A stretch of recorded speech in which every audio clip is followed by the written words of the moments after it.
Hey guys, in this video I'm going to talk about making a self-portrait. So, well, I'm Daniel Norton. I'm a photographer here in New York. You know, all that. There's a lot of stuff going on right now here in the US. It's been going on for a long time, really. It's coming to a head, I guess, as things often do. And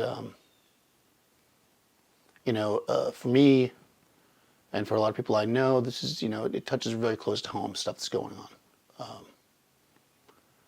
So I was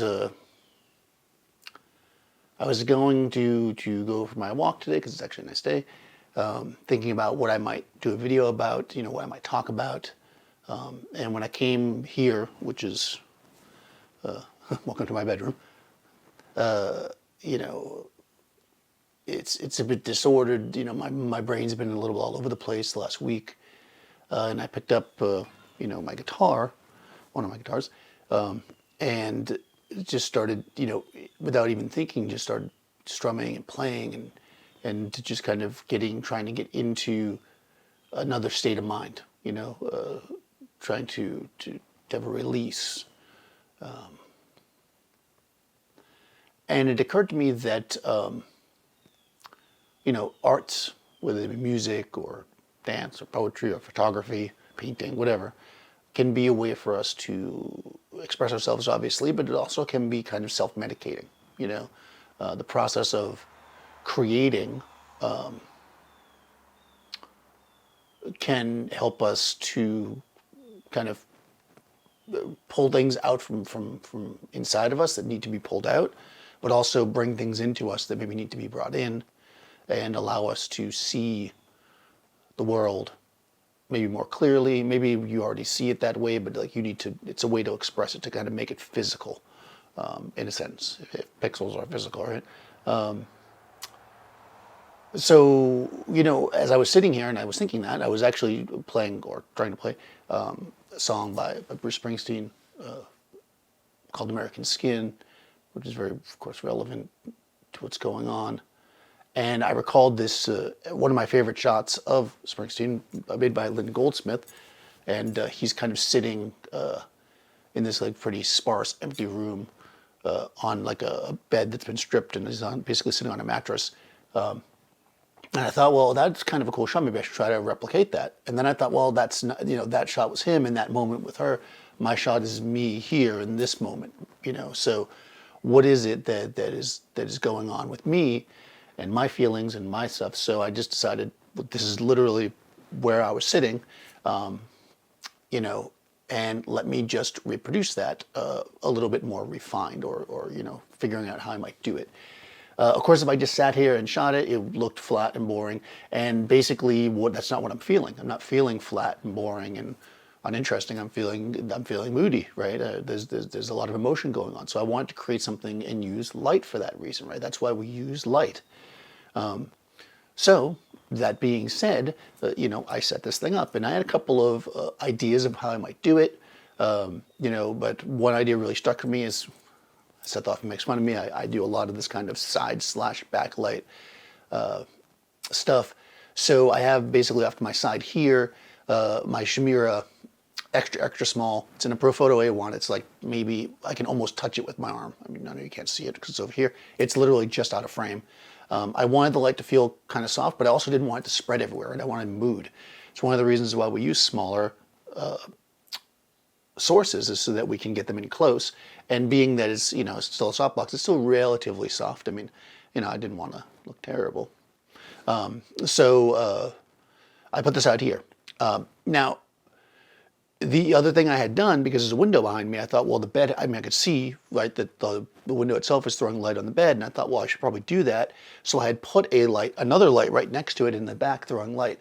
But what that ended up doing was, it was creating too much light on the back wall. It didn't look unnatural. I moved it around so it felt natural.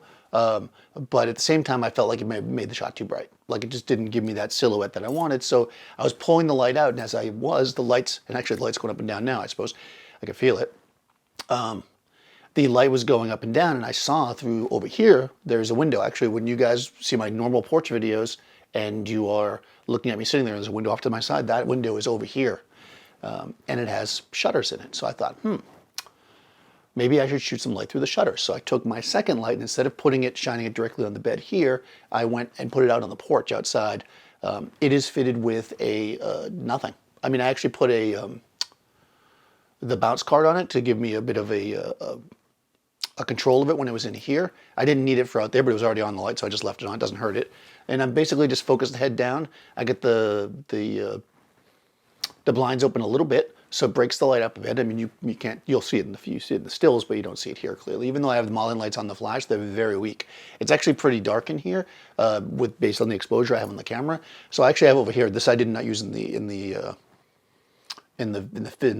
still shot, but I have a little light lighting me right now. I have a little Savage light I've showed, that was before. It's just clipped to my wall. It's kind of a good use for it. One great thing, totally sideline, of course, that is great about these little LED lights is they're great just for this, right? I'm just throwing some light on myself for the video. So if you do stuff like I do, these are really nice to have. I just have it with the Justin clamp on the wall. Maybe I'll try to take a picture of it with my phone. But anyways, so I wanted to create this kind of vibe. Look at it, and then, because I always get questions about framing and stuff like why did I frame it? So, there's a certain type of framing that is used a lot in movies, especially where they frame through doorways to kind of create this like spatial depth. So that's what I'm doing here. I just kind of put myself, yes, I could probably get more of the guitar or get more of whatever if I didn't frame it like that, but I thought it would be really nice to do. So I shot a horizontal shot versus a vertical. I got the camera backed off a bit. I think I'm shooting around 50 or 60 millimeters. So I gave myself a little compression. So I didn't want to feel like I was set too far back. I want you to feel, with me. So if you use a wide lens, use wide lens. If you are really close with the wide lens, you can do that. Meaning that like if I was really close to the door here, I could still keep that kind of feel of compression. But the problem is that if I want to get the doors the way I am and I want to sit on the bed here, if I put the camera right by the door and used the wide angle lens, what would have happened is, to give me the same frame, I would have felt really far back from the door, and I didn't want that. So that helps compress the doors closer to me. That's why I'm choosing the lens I'm choosing. And essentially, the way I did this, and it was a little complicated in a sense, for me to figure out a way to do it to make it so I didn't have to keep running back and forth. Because essentially I was like self-timer, run back, oh no, self-timer, run back. And what I realized was that was kind of a pain in the butt. So I ended up using the interval timer on my camera. So I basically, like you'd use for time lapse, right? So I basically set my camera up to do several exposures with the 5-second interval in between. I hit go, I just walked over here, and then once I got here, I did what I would do if I was photographing a musician. I'm not a musician. I literally just kind of got into it and just was strumming and doing what I was doing. I was just doing the thing that I was doing that I thought would be interesting to catch the scene while the camera fired. After about 4 or 5 shots, I could feel the rhythm, just like your subject will. They feel the rhythm of shooting steady. And, I kind of knew it was going to happen. So I got some variety. I'm not just posed, right? I'm actually, playing. And it created, I think, a more dynamic shot by doing that. Now, because I was an interval timer, I couldn't tether into Capture One, although I was using Capture One at first to set myself up. I basically have the laptop in front of me where I can see myself. And what I did was, at first I put it on the live view. I came over here so I could sit down and see where my position was and everything. Then I went back to the camera at first with the self timer, hit the timer, came back, shot until I adjusted my exposure and adjusted myself basically how I wanted it. Then I unplugged Capture One because, unfortunately, like I said, you can't.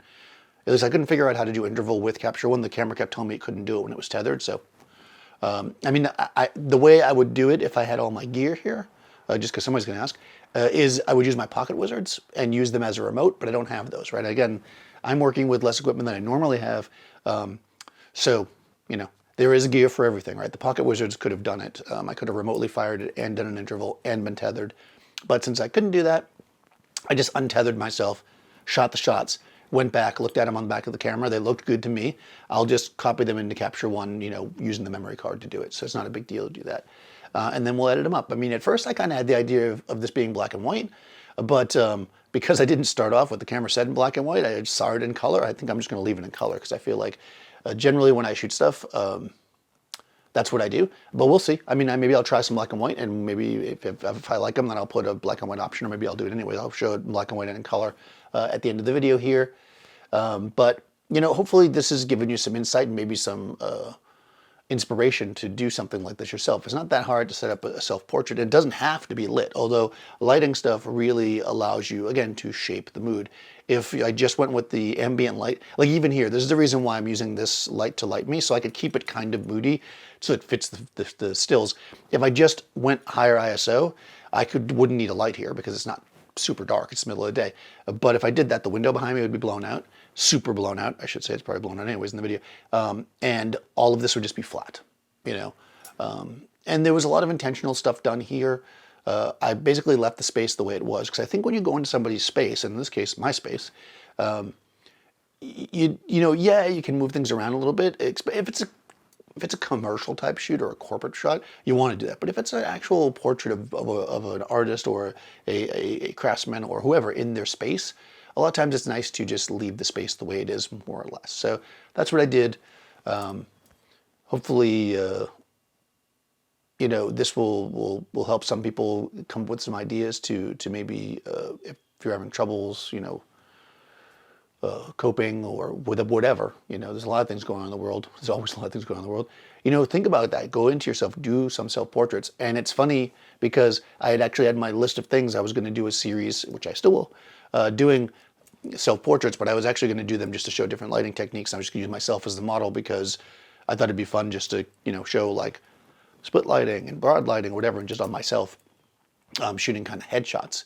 My intention was not to do anything kind of deep like this, but here we go, first one, kind of deep. So if you guys like this, go ahead and subscribe for more videos, I guess, and I'll see you next time.